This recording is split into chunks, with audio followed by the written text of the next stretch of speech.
Good day mga ka-daily. So ngayong araw nga ay magugupit tayo dito sa garage dahil nga medyo marami-rami nga yung gugupitan natin ngayon. At syempre, bago tayo gumupit ay nilabas ko muna yung van namin. Dahil nga dito ako maggugupit sa garage namin. Medyo matagal na nga rin pala ako hindi nakapaggupit dito. At matagal na rin ako hindi nakapag-post na naggugupit ako. Pero syempre, hindi tayo naghinto sa paggugupit. Di lang ako masyado nakakapag-video kasi madalas wala sa akin yung phone. Kasi medyo busy yung girlfriend natin sa pag-school. Kaya yun, di tayo nakapag-video at di tayo nakakapag-upload na naggugupit dun sa loob ng bahay namin. Ngayon na nga rin pala ako dito nakapaggupit at nakapag-setup ng gamit. Kasi mostly nandun ako sa Legazpi, nag-home service. Kaso nga lang, ayaw nila magpa-video. Kaya yun, nare-respeto natin yung privacy nila. So, bali nga nag-setup na ako dito at yun, mag-quick intro muna tayo bago sumabak sa paggugupit. Hi guys, ako si Marge, isang estudyanteng atletang barbero na laging handang gumupit, makipagkaibigan at bukas ang puso para sa panibagong aral. Bali nga dumating na pala yung first customer natin ngayong araw. So bali nga pangalawang balik na to ng client natin. At bali nga ang ipapagupit niya ay lower fade. At dito nga ay kinakausap ko muna siya bago natin simulan. At yun, nagsimula na tayo dito mag-fading. Bali nga, kwento ko lang yung dati kong gupit dito ay nasatisfied daw siya. Kaya yun, bumalik sa atin yung customer natin. Bali nga dito ay nag-timelapse na ako dito. Dahil nga, marami-rami tayong gugupitan.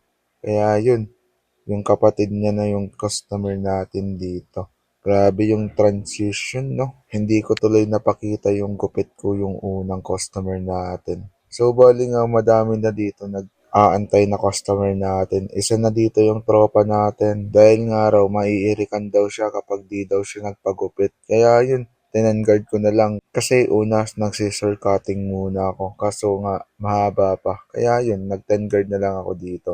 So, bali nga yung next customer natin is yung loyal customer natin. Grabe, sunod-sunod talaga yung customer nating dumating. Kaya yun, dito naman ako naggupit sa kapatid ng tropa natin. At may kasama nga pala siya dyan ng kaibigan na magpapagupit din. Kaso nga lang, di natin na-videohan masyado. So, bali nga yung gupit natin dito sa kaibigan natin ay mid-taper mullet dahil nga yun yung request ng client natin eh. Kaya yun, nasatisfied customer na naman. Kaya next na naman tayong customer. So, bali nga ito yung kaibigan niya na hindi ko na-videohan masyado. Dahil hindi ko namalayan ay nalobat na naman yung phone natin. Di tuloy natin na-videohan yung mga ibang customer natin dito. Bali nga marami tayong nagupitan dito, hindi lang sila. Di lang talaga na-videohan dahil nga di ko talaga namalayan na lowbat na pala yung phone natin. Bali, kwento ko na lang yung ginupit natin dito. So, bali yung ginupit ko dito ay high taper mullet. Kaya yun, di lang talaga masyado nakita sa video. Kaya yun, transition na ulit tayo. So, bali nga yung kaibigan natin yung ginupitan natin dito.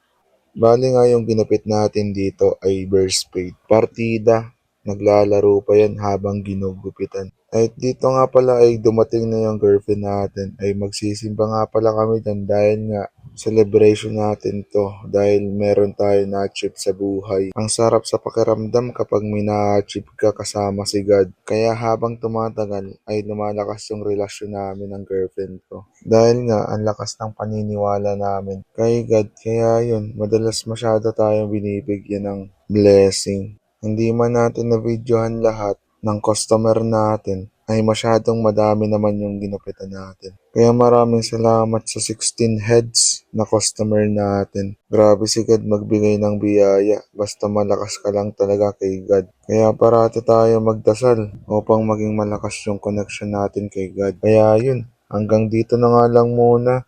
Maraming salamat sa panunood, sa suporta. I love you all. Adaba ko kamo.